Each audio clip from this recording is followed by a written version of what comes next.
শুরু করছো তোমরা, এতগুলো মানুষকে কেন ঢুকাইতেছো তোমরা? পুরো সরকারি রাস্তা তুমি একটা রাস্তা কেন এরকম করতেছো? আপনারা মানুষজন হয়রানি করেন না। এই মিয়া, আইসি শুরু করছো।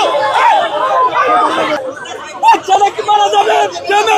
ভাই একটু দয়া করে ছাড়েন আপনারা। প্লিজ, বাচ্চা অসুস্থ, 7 মাসের বাচ্চা, আপনারা আমাদের মেরে ফেলেন। বাচ্চা আপনারা স্টুডেন্ট, আপনার মুখে আমার বাচ্চারা মেরে যাচ্ছে। আপনার বাচ্চা ছাড়েন বলে। প্লিজ ছাড়েন। একটু জন্য ছাড়েন ভাই, দয়া করে ছাড়েন ভাই। অবশ্যই বুঝতো না।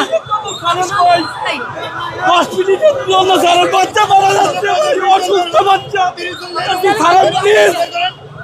আপনাদের কি বাবা বুঝতেছেন না?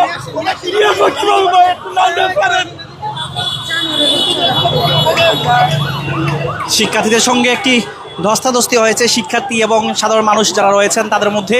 Action to action. এখান থেকে কোনো বাইক পাস হবে না। আমরা আমাদের সিদ্ধান্তে অটল। এখানে ব্যারিকেড দেওয়া হয়েছে, 4 পাশে ব্যারিকেড দেওয়া হয়েছে, কোনো বাইক পাস হবে না। আপনারা হর্ন দেন, যাই করেন। আমরা যেহেতু ব্যারিকেড দিছি, আমাদের ন্যায্য দাবিটা মানা না পর্যন্ত আমরা ব্যারিকেড খুলবো না। আশা করি আপনারা সহযোগিতা করবেন আমাদেরকে। আপনারা যদি আমাদেরকে কঠোর হতে বাধ্য করেন, আমরা কঠোর হব। আমাদেরকে কঠোর হতে বাধ্য করেন না, আমরা ব্যারিকেড দিছি। এই ব্যারিকেড এত সহজে ভাই, ঢাকা শহর অযোগ্য শহর হয়ে গেছে। কোথায় কোথায় আন্দোলন, শাহবাগ বন্ধ। আমরা যারা ঢাকা শহরে বসবাস করি, আজকে সঠিক সময়ে বাসায় পৌঁছাতে পারি না।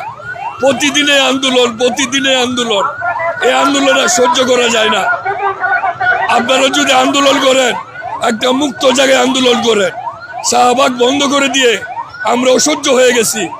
ছেলে মেয়ের কাছে সঠিক সময় যেতে পারি না, বাজার করতে পারি না। এই একটা অসহনীয় যন্ত্রণার মধ্যে আমরা আছি। এই জন্য মুক্তি পাওয়া দরকার। এই আন্দোলন বললেই শুধু শাহবাগ বন্ধ। এটা কারণটা কি? কোথায় কোথায় আন্দোলন আর শাহবাগ বন্ধ। আমরা আমাদের ছেলে সন্তান নিয়ে ঢাকা শহরে বসবাসের অযোগ্য হয়ে পড়েছে।